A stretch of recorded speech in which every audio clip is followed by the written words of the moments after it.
Do you know what's genuinely funny? The world officially replaced Roger with Romeo decades ago. And yet, every time you watch a movie, hear pilots communicate, or tune into amateur radio, Roger is still bouncing around as if it was never retired. It's like a vintage rotary phone holding its ground in the age of smartphones. What makes it even stranger is this: no one is actively defending it. There's no preservation campaign. No one standing on a podium declaring, "Roger must survive." And yet, it does. Comfortably. Confidently. Almost like an accidental monument of the 20th century. So the real question isn't whether it was replaced. The real question is, what allows a simple technical code word to become such a stubborn linguistic fossil? After World War II, industries everywhere rushed to standardize their systems. Aviation was no exception. NATO introduced a revised phonetic alphabet, carefully refined for acoustics, radio clarity, and international use. In the updated system, the letter R was no longer Roger. It became Romeo, cleaner in sound, clearer over long distances, less prone to confusion on paper. It was a flawless upgrade, but even the best theory struggles against something far stronger: the habits of millions of human beings. Imagine soldiers, pilots, navigators who had said Roger thousands upon thousands of times.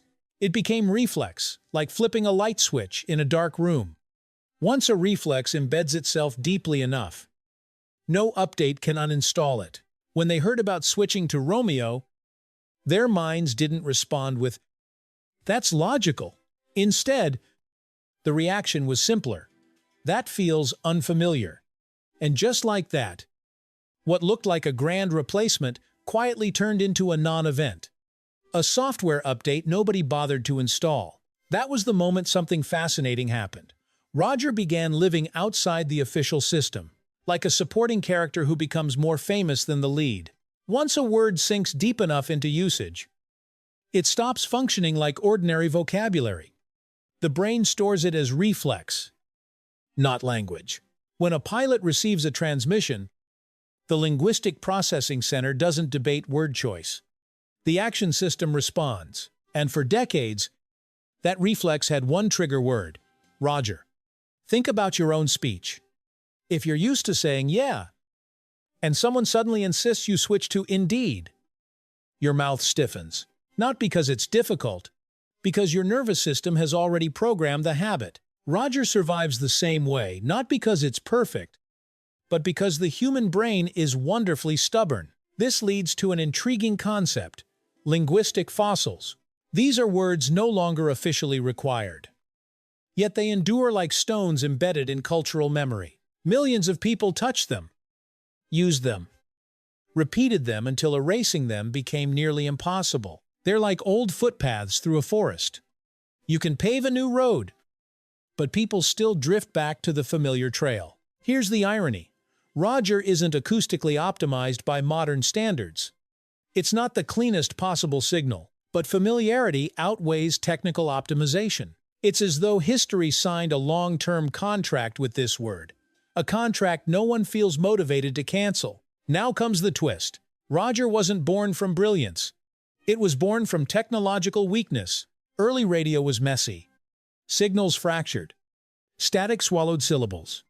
Voices sounded like rain hitting a tin roof. People needed something short, distinct, and easy to project clearly through chaos. Roger fit that era perfectly. But the era changed.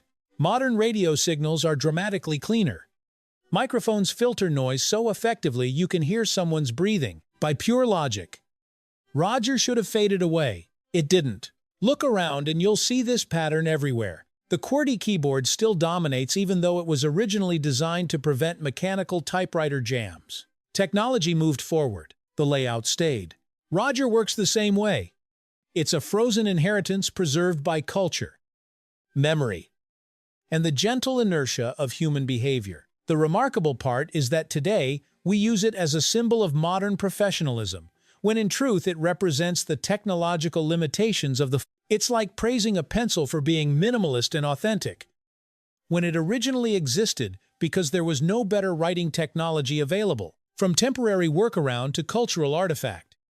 Roger quietly witnessed the evolution of communication, and its continued existence tells us something bigger about ourselves. Changing systems is easier than changing habits. From now on, whenever you hear someone say, "Roger," remember you're hearing an echo from a noisy experimental era, an era of crackling radio waves and imperfect signals.